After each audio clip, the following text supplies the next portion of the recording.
pô, e aí, o que dá pra fazer? Né? O que nós vamos fazer? E eu confesso que muitas vezes eu fico assim, e aí, o que eu vou falar? O que nós vamos fazer? A gente vai entrar lá dentro do presídio, vai arrancar todo mundo na mão?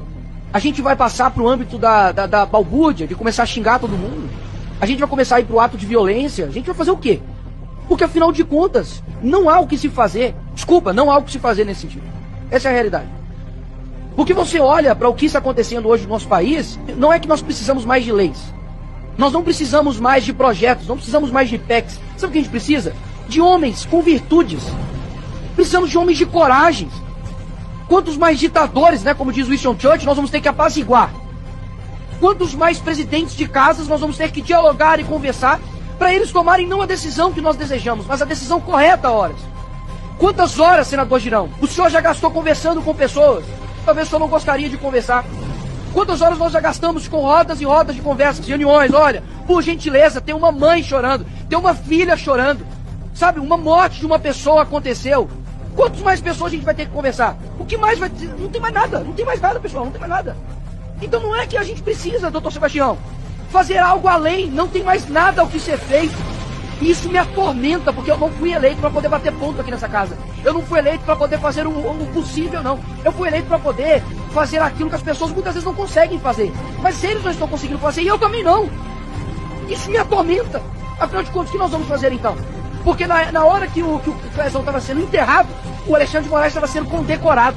Então, aí eu te pergunto, e aí? O que a gente fala para os advogados que estão aqui? O que a gente fala para essa família que está aqui?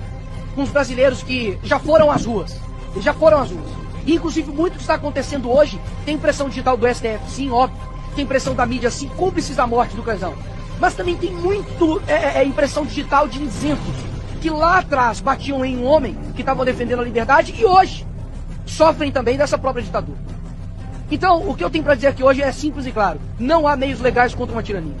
E eu gostaria muito de ouvir de alguém realmente uma solução. Mas eu não escuto de ninguém. Muitos dizem talvez algumas coisas do que se fazer, mas olha, se de fato defesa resolvesse algo, eu não teria sido condenado ontem.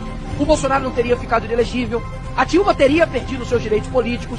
A OAB estaria não fazendo um discurso firme como o doutor Sérgio Leonardo fez, mas estaria em paz, porque os direitos dos advogados estariam sendo respeitados, mas não é isso que está acontecendo. Ou seja, a letra fria da lei já não resolve mais. Então, de fato, eu não quero que, e eu espero que a Constituição me respeite aqui neste momento, né, da minha imunidade parlamentar, mas eu vou dizer algo aqui, de fato, que é a realidade. Para mudar o Brasil, da forma como está, me confesso, algumas maçãs podres não podem existir no nosso meio. Se acontecer de algum dia alguém retornar aqui no nosso país, na presidência, ou a gente faz aquilo que nós aprendemos, de que o Olavo disse, olha, ou você coloca a esquerda na cadeia pelos crimes que eles cometeram, ou eles irão nos colocar na cadeia pelos crimes que nós não cometemos. E exatamente é isso que está acontecendo. Ou seja, ou quem chega lá na presidência do Brasil, eu não quero saber, e eu confesso aqui, o senador Magno Malta, eu não quero saber de presidente de direita prometendo X, Y e tal. Eu quero um presidente que realmente faça justiça nesse país e que não somente persiga por perseguir. Mas eu quero um presidente que tenha coragem de fazer aquilo que o Lula está fazendo, de que o Dino está fazendo, de que esses canalhas de ministro do STF como Alexandre de Moraes está fazendo, que é perseguir pessoas de bem.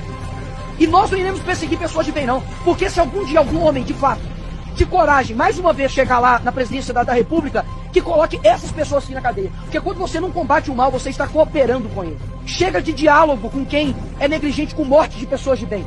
O Clezão estava trabalhando, foi para uma manifestação e foi morto por negligência de um ministro. Não tem diálogo com essas pessoas. Não estão pedindo para poder matar opositores. Estão pedindo para poder fazer justiça com quem está fazendo injustiça. Porque justiça fora de tempo é injustiça. E é exatamente isso que aconteceu com a família do Clezão.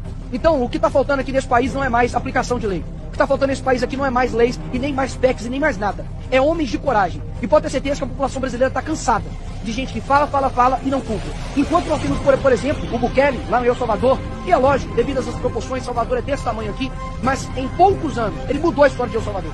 Colocou o homicídio a quase zero. Enfrentou a organização criminosa, fez a maior prisão de segurança máxima da América Latina. Muitas vezes nós olhamos para o Brasil e vemos que nós não temos condições de fazer nada. Porque a criminalidade tomou conta, porque os juízes são isso e aquilo. Deixa eu te falar, dá uma olhadinha para a Ucrânia e vê o que aconteceu. Yanukovych, estava lá um ditador ferrenho. A população lá ficou quase que 60 ou 70 dias na rua, tomando tiro da polícia de Yanukovych. Tomando tiro. Os jovens de lá, pessoas da minha idade, menos do que eu, 16, 17 anos, estavam lutando contra a tirania, porque sabiam o que era enfrentar as dores de fato de um ditador. E eles conseguiram enfrentar isso e venceram. O que falta hoje no Brasil é dizer o seguinte, de que nós iremos vencer isso. Mas não tem como vencer uma antidemocracia com meios democráticos, porque tudo que nós fizermos será considerado antidemocrático. A gente há pouco tempo estava indo pra rua para poder trabalhar e fomos chamados de genocídios. Vocês estão esperando que nós vamos ser chamados de quê? Não tem mais mal. Que nós vamos ser chamados de democráticos, vamos conversar com um e vamos conversar com o outro, e as pessoas que nunca respeitaram a Constituição agora vão passar a respeitar?